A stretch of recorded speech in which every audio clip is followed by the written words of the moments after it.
Fala pessoal, sejam todos bem-vindos. Começando aqui a nossa primeira aula do curso preparatório para o concurso da Caixa Econômica 2024 e vamos começar aqui nesta parte de conhecimentos bancários. Vou passar todas as informações a respeito das aulas, das apostilas, quando serão publicadas já no início desse vídeo aqui, beleza? Então, se você não me conhece, sou o professor William Capriata, ministro aulas aí para certificações financeiras e também concursos bancários e sou mestre em economia. Vamos lá, pessoal, para você entender. Primeiro de tudo, esta playlist que terão as aulas na sequência exata do seu edital, você pode acessar para quem tem as apostilas clicando aqui ou no link na descrição desse vídeo. Então você acessa a playlist que está na sequência exata de conhecimentos bancários, tá bom? E ali na descrição do vídeo tem as outras playlists, que estou trabalhando também com compliance e ética, tecnologia da informação e também matemática financeira. Pessoal, esses dados todos aqui, né, a respeito do concurso já foi passado em vídeos anteriores, então vou pular. Esta aula aqui nós vamos falar sobre o Estatuto Social da Caixa, então vai ser esse tópico de número 1. E na sequência você tem o 2, o 3, né? A CES Gran Rio ela acabou errando aqui em algumas numerações, então, ó, por exemplo, aqui o 3 ela foi para o 3 de novo, aí 4, 5, 6, né? Mas tudo bem, a gente vai seguir a sequência exata aqui do edital, logo mais deve ter alguma retificação organizando esses números melhores. De toda forma, pessoal, estamos aqui no módulo 1, falar agora um pouquinho do Estatuto Social da Caixa. E só para você entender, esta apostila, para você acompanhar as aulas, está aqui no meu site profcapriata.com.br, tá bom? Você acessa lá, clica na aba material e aí você consegue comprar este material. Além disso, ter acesso a questões e todos os outros benefícios que estarão descritos lá na página. Então, começando aqui nossa aula, pessoal, falar um pouquinho sobre o Estatuto Social. Aqui é mais para vocês terem uma ideia sobre a denominação da Caixa, qual é a composição lá dos conselhos diretor, conselho de administração, quantas vezes por mês eles se reúnem, quais são as competências de cada um desses órgãos estatutários. Então eu trouxe aqui para vocês de forma bem resumida e que pode aparecer aí na sua prova, tá? Então presta bastante atenção. Primeiro ponto, pessoal, Caixa Econômica é instituição financeira sob a forma de empresa pública, dotada de personalidade jurídica de direito privado, com patrimônio próprio e autonomia administrativa, vinculada ao Ministério da Fazenda, que é o antigo Ministério da Economia. Então, se você vê alguma coisa no material falando Ministério da Economia, pessoal, é só ignorar e continuar pensando, hoje em dia é o Ministério da Fazenda. Ele apenas trocou de nome. E tem aqui como nome fantasia a denominação Caixa. Mais para frente, vocês verão que eu vou explicar um pouquinho a respeito de bancos múltiplos. Você já pode puxar uma seta e anotar aqui que a Caixa é considerada, ó, uma instituição, não vou escrever tudo aqui, ó, instituição financeira múltipla. Beleza? Porque ela tem lá no mínimo 2 carteiras e uma delas é a carteira comercial e também a de investimento. Então já anota isso daqui, mais para frente você vai entender, por enquanto não precisa. Representação geográfica e prazo. Então a sede foro dela é em Brasília, Distrito Federal, e pode criar e suprimir filiais, agências, escritórios, representações ou quaisquer outros estabelecimentos no país e no exterior. E o prazo de duração dela, indeterminado. Vedações. Realizar operações com garantia exclusiva de ações de outros bancos. O que significa isso daqui, pessoal? Uma ação, ela nada mais é do que uma fração do capital social. Então, fração do capital social de uma determinada companhia. Quando você compra uma ação, você vira sócio daquela empresa, ou seja, você passa a ter participação naquela empresa.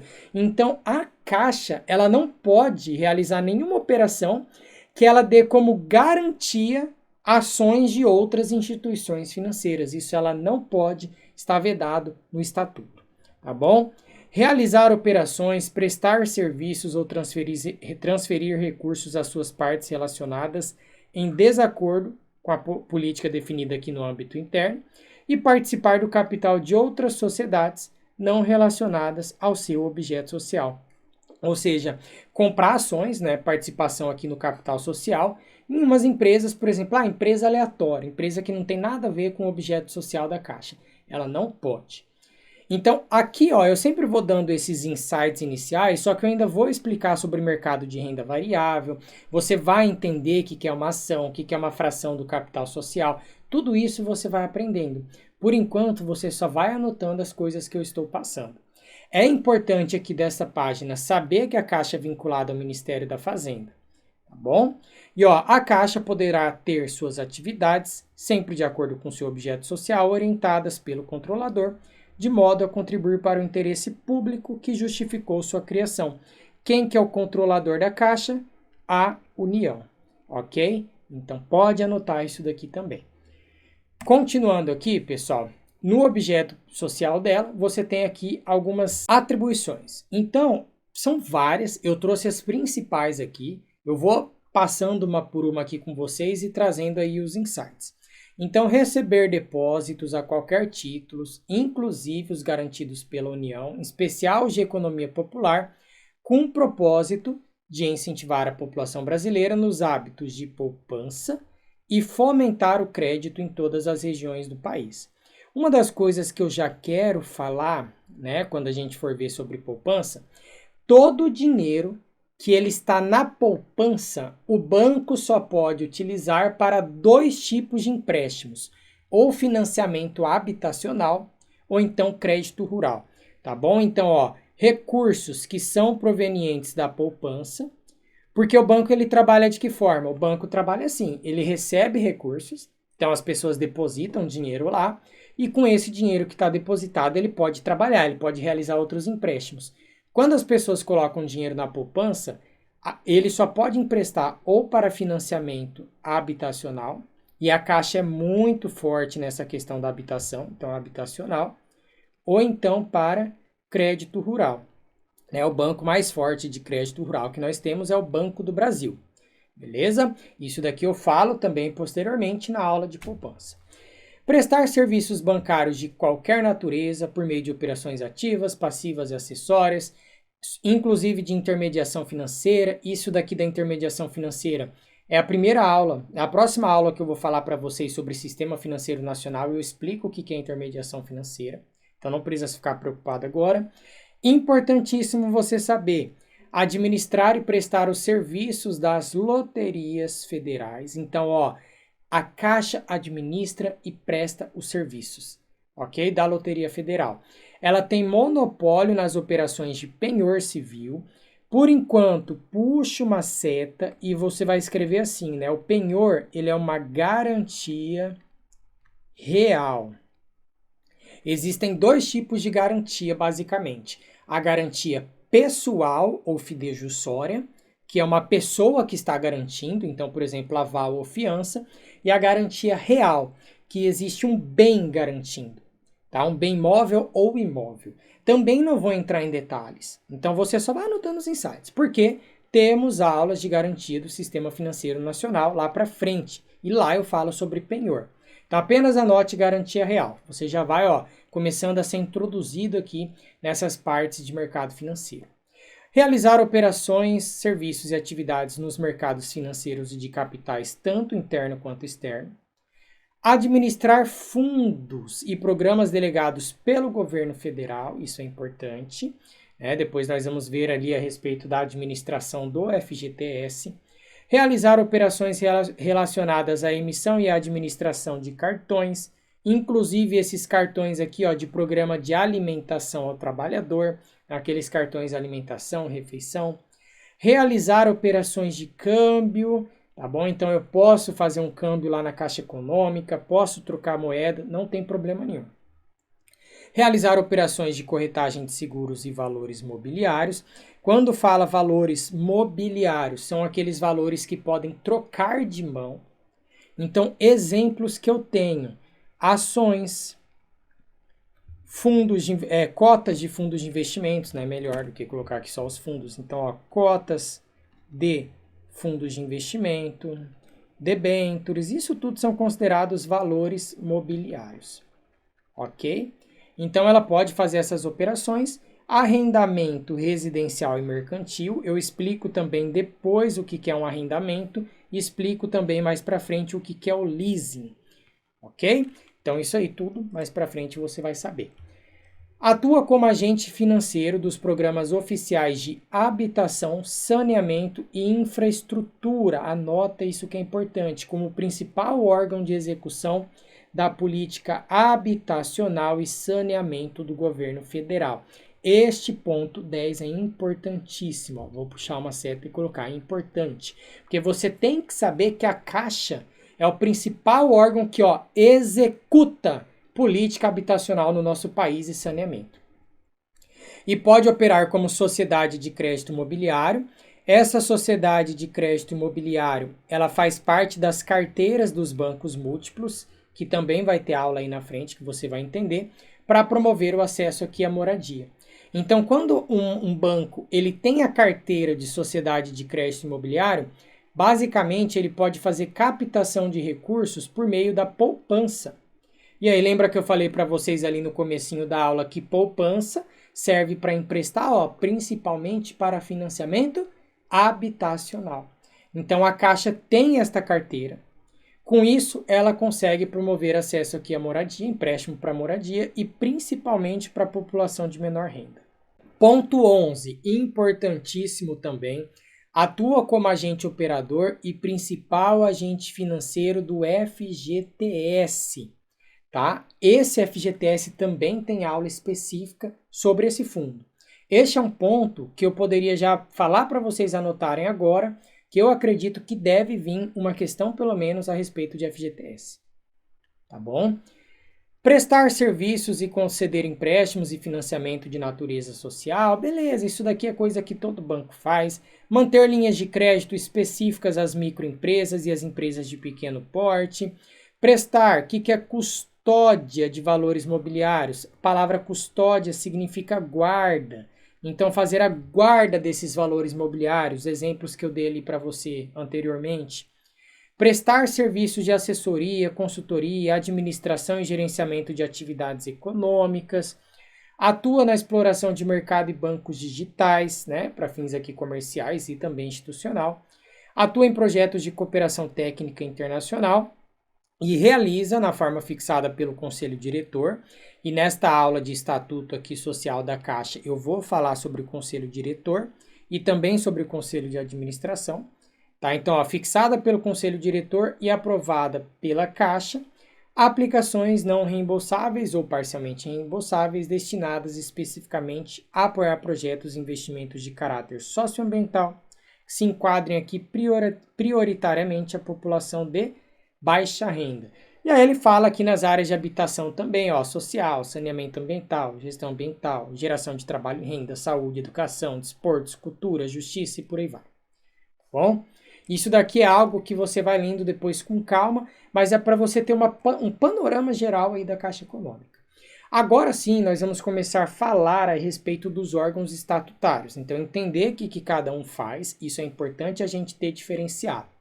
Então, capital social da Caixa, ou seja, aquele capital que foi subscrito, ou seja, aportado pelos sócios e integralizado aqui. Então, quem que controla a Caixa? A União. Beleza? 68 bilhões. Não acredito que tenha que decorar esses valores, né? Eu tenho que decorar que o capital social é 68 bilhões? Não.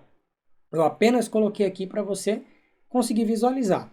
E capital autorizado, 100 bilhões. Então, quer dizer que o capital social ele pode ser aumentado até 100 bilhões, sem precisar alterar o estatuto. Então, se a União quiser integralizar mais capital para chegar aos 100 bilhões, ela pode.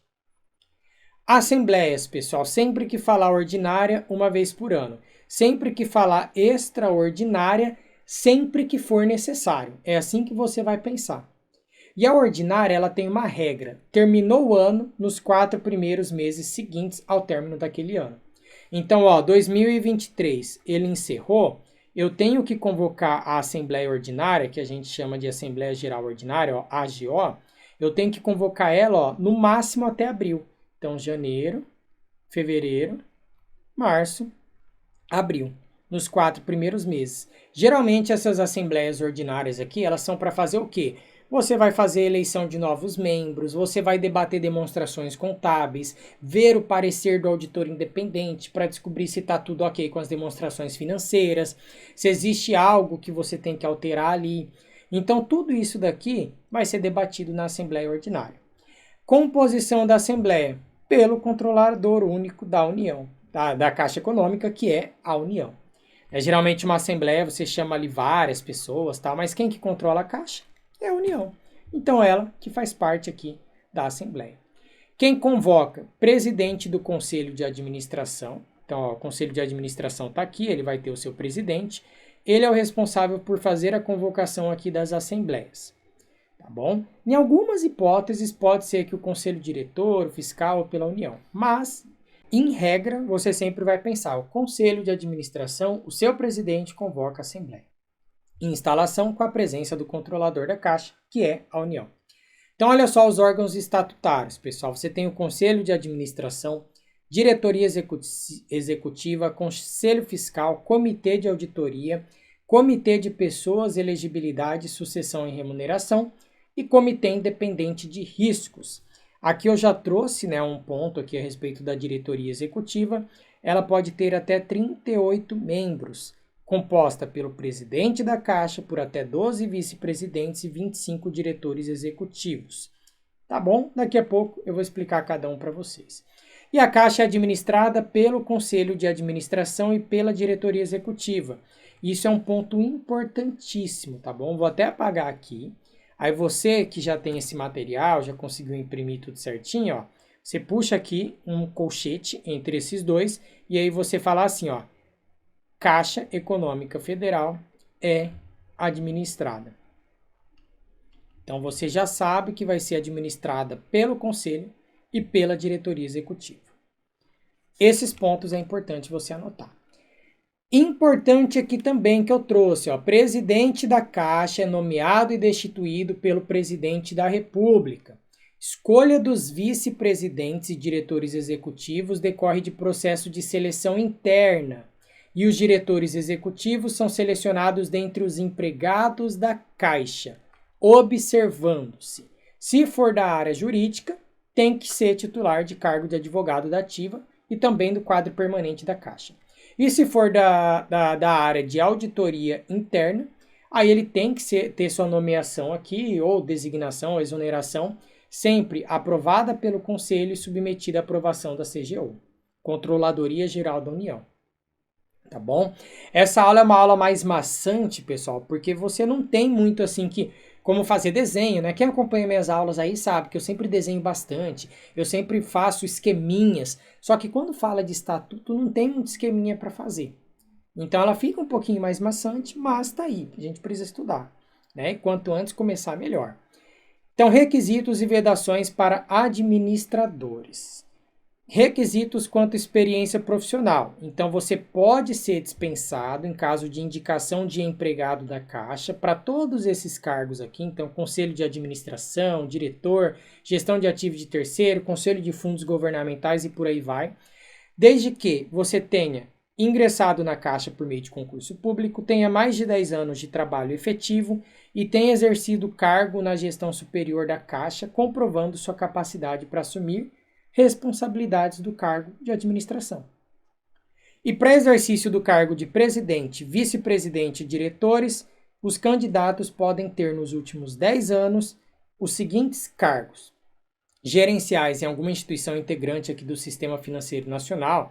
Então, trabalhou ali em cargo gerencial de um determinado banco, né, por no mínimo 2 anos. Em área financeira, que tenha uma entidade aqui com patrimônio líquido não inferior a 1/4 dos limites aqui do capital realizado e patrimônio líquido da Caixa. Isso por no mínimo 4 anos e se trabalhou em órgãos relevantes da administração pública por no mínimo 2 anos. Diretores executivos responsáveis pela área jurídica e auditoria interna são vinculados, respectivamente, à presidência da Caixa e ao Conselho. Então, o que ele está querendo dizer aqui? Está querendo dizer isso aqui. Ó. A área jurídica da Caixa, ela automaticamente é vinculada à presidência. enquanto que a área de auditoria interna, então auditoria interna, ela é vinculada automaticamente aqui, ó, ao Conselho de Administração. Beleza? Show! Qualquer coisa vai pausando o vídeo, vai fazendo suas anotações. Quando você está estudando esse tipo de assunto, pessoal, não é para copiar tudo que está aqui, é para você ir fazendo resumos. Aqui eu já trouxe bem resumido para vocês, tá? Se você quiser acessar o Estatuto Social da Caixa, você vai entrar lá, vai ver que ele é gigante, tá bom? Então já trouxe bem resumido para vocês. E agora eu trouxe as características de algum desses órgãos, que era justamente esses que eu falei, ó. Conselho de Administração, Diretoria Executiva, Fiscal e por aí vai. Então, ó, Conselho de Administração, o que ele faz? Deliberação estratégica e colegiada da Caixa. Colegiado significa que ele faz o quê? É formado por pessoas. Composição: 8 conselheiros, sendo 6 indicados pelo ministro do Estado da Economia, o presidente e um conselheiro representante dos empregados. Tem que ter no mínimo 25% dos membros independentes. O prazo de gestão é de 2 anos e é permitido no máximo 3 reconduções consecutivas. Reuniões uma vez ao mês, de forma ordinária, e extraordinária sempre que for necessário. Precisa de uma outra reunião? Convoca. Isso aqui vale para todos os órgãos estatutários, não só para o Conselho de Administração. E algumas das competências, existem várias outras, mas essas são as principais. Aprovar a orientação geral dos negócios da Caixa, monitorar a gestão e cumprimento das metas e resultados a serem alcançados pela diretoria, monitorar a cada 4 anos alinhamento estratégico, operacional e financeiro das participações da Caixa, aprovar e revisar as políticas de código de conduta ética, isso daqui cai na prova também, tem uma aula específica de código de conduta ética da Caixa, e aprovar seu regimento interno, entre outros. Ok? Deixa eu apagar tudo aqui para não ficar poluição. Pegar uma outra cor aqui também. Diretoria Executiva, o que ele faz? Órgão colegiado executivo de administração. É responsável pela gestão e representação, assegurando o funcionamento regular da Caixa. E o prazo de gestão dos membros também de 2 anos, também com 3 reconduções no máximo. Presidente da Caixa não pode ocupar o cargo de presidente do conselho, mesmo que temporariamente. Então, presidente da Caixa é presidente da Caixa. Ele não pode ser presidente do conselho de administração. Continuando, conselho diretor, responsável aqui pela gestão e representação da Caixa, é composto pelo presidente da Caixa e pelos vice-presidentes, se reúne uma vez por semana e extraordinariamente sempre que necessário. Então, essa questão das reuniões aqui, eu acho importante você ter uma noção, pelo menos. Competências: gerir as atividades da Caixa, avaliar seus resultados, apresentar até a última reunião ordinária do Conselho de Administração, que foi esse que eu acabei de falar para vocês, a quem compete a aprovação desses planos, ó, plano de negócios para o exercício do anual seguinte, estratégia de longo prazo da Caixa Econômica para, no mínimo, os próximos 5 anos. Eles elaboram relatório de administração, então aqui tem informações sobre desempenho financeiro, riscos, distribuem e aplicam os lucros apurados, tomam decisão sobre planos de cargos, carreiras, salários, vantagens, benefícios, criação de empregos, quadro de pessoal, etc. Decide sobre criação, instalação e supressão de agências. Então, esses pontos de competência aqui do Conselho Diretor é importante saber. Esse conselho segregado aqui da diretoria executiva, ele é um órgão também deliberativo, vinculado ao Conselho de Administração, responsável pela administração e gestão de ativos de terceiros. O que são ativos de terceiros, pessoal? O melhor exemplo que nós temos são aqui, ó, fundos de investimentos. Quando eu for falar de fundo de investimento, lá na aula de FGTS eu explico para vocês.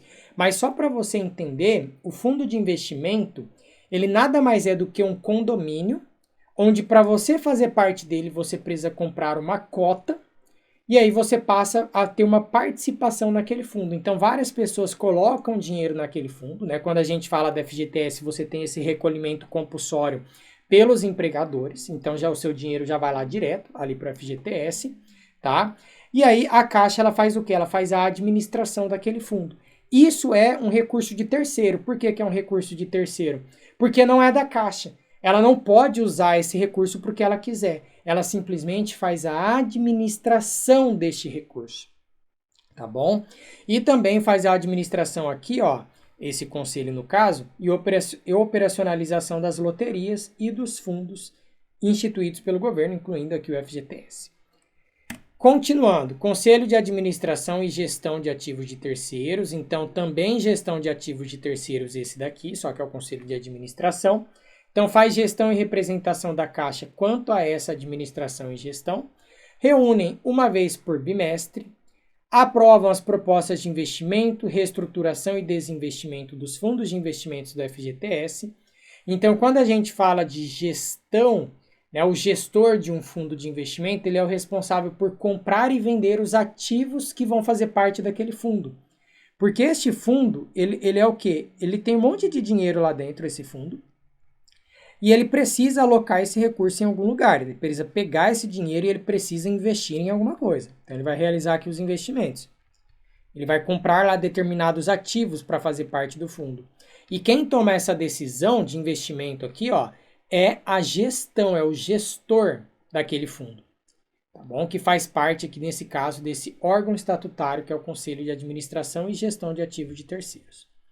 Pessoal, eu tô passando rápido mesmo, tá? Eu sei que você não vai entender 100% o que é um fundo aqui, porque tem aula específica disso. Já falei, essa aula é só para você pegar os pontos principais do Estatuto Social. Monitoram anualmente a carteira de investimento aqui da UFGTS e também as carteiras administradas pela FGTS. Então, o Fundo de Garantia Tempo e Serviço administra outras carteiras. Conselho de Fundos Governamentais e Loterias, o nome já fala, né? Então, representa a Caixa quanto à administração e operacionalização das loterias federais e dos fundos também instituídos pelo governo, incluindo a FGTS. Reunião uma vez por bimestre e aprova demonstrações financeiras dos programas e fundos sociais.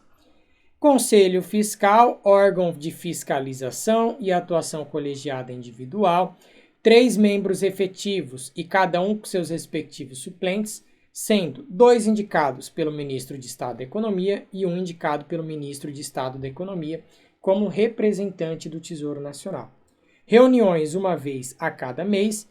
E principal atribuição, opina sobre o resultado da prestação de contas anual da Caixa, analisa balancetes e demais demonstrativos contábeis e examina relatório anual da administração. E para a gente finalizar, tá bom? Comitê de auditoria, então o nome já fala, ó, monitora a qualidade das demonstrações financeiras, né? O auditor faz isso, vê os controles internos, conformidade, gerencia riscos. 4 membros, mandato de 3 anos, não coincidente para cada membro, permitida a única reeleição. 4 reuniões mensais, principais atividades. Supervisiona os auditores, áreas de controle interno. Quando a gente falar de lavagem de dinheiro, você vai entender que isso faz parte de uma área de controle interno. Isso aqui está na matéria de ética e compliance da Caixa. Então já tem inclusive essa aula publicada lá sobre lavagem de dinheiro. Monitora a qualidade dos mecanismos de controle interno, avalia e monitora a remuneração da administração, utilização dos ativos da Caixa, os gastos incorridos em nome da Caixa e por aí vai. Comitê de Pessoas, Elegibilidade, Sucessão e Remuneração. Então, assessora o Conselho nos processos de indicação, avaliação, sucessão, remuneração e elegibilidade de quem? Administradores, conselheiros fiscais e outros membros dos órgãos. Então, é um comitê que faz assessoramento. Tá, como que vai indicar tal pessoa aqui para ser membro? Como que vai ser a sucessão dessa pessoa? Qual que vai ser a remuneração desse administrador? E esse comitê, ó, 4 pessoas integrantes aqui do Conselho de Administração. E para finalizar, ó, Comitê Independente de Risco reporta ao Conselho de Administração da Caixa com independência em relação aos demais órgãos e submete-se à regulamentação do Conselho Monetário. Qual a finalidade? Assessorar o Conselho de Administração nas questões relacionadas à gestão de riscos e capital e tem composição de 3 membros, todos nomeados pelo Conselho de Administração. Então, pessoal, é uma aula um pouco mais maçante, eu sei, né? Você já começa com muitas informações, Mas não se desespere quanto a isso, já vai para a próxima aula aí, ó, que já começa o módulo 2, Sistema Financeiro, você vai ver que é uma aula bem mais fluida, né, com vários exemplos, e ó, é só continuar na sequência. Já aproveitando essa primeira aula para falar para você aqui, um monte de pessoas, eu tenho certeza, vai desistir desse concurso da Caixa. Então você que está aqui assistindo não vai. Pensa que você vai entrar na Caixa com um salário de 3.762, mais 1.900 de auxílio, mais participação nos lucros, e isso é inicial. Depois que você estiver lá dentro, o plano de carreira é maravilhoso. Você consegue dobrar, triplicar a sua renda aí, conforme você vai avançando nos cargos, pessoal. Tá bom? Então vale a pena focar para esse concurso, estudar as matérias aí que o edital pediu. Muita gente vai largar a mão, isso aí eu sei. Muita gente vai pagar a inscrição e vai desistir também, mas você não vai. Você está aqui para ser aprovado, então dê o seu melhor. Tem vídeo aí explicando o cronograma de estudos também na playlist. Acesse o vídeo, vai aprender a criar um cronograma, vai aprender como estudar. Quem tem aqui acesso às apostilas, que já comprou as apostilas, leia lá as técnicas de estudos que eu trago para vocês, veja o cronograma, baixa lá o Excel para você conseguir ter o melhor aproveitamento possível e você conseguir se organizar para você manter uma constância nos seus estudos. Fechou? Então, galera, aguardo vocês lá na próxima aula. Tchau, tchau!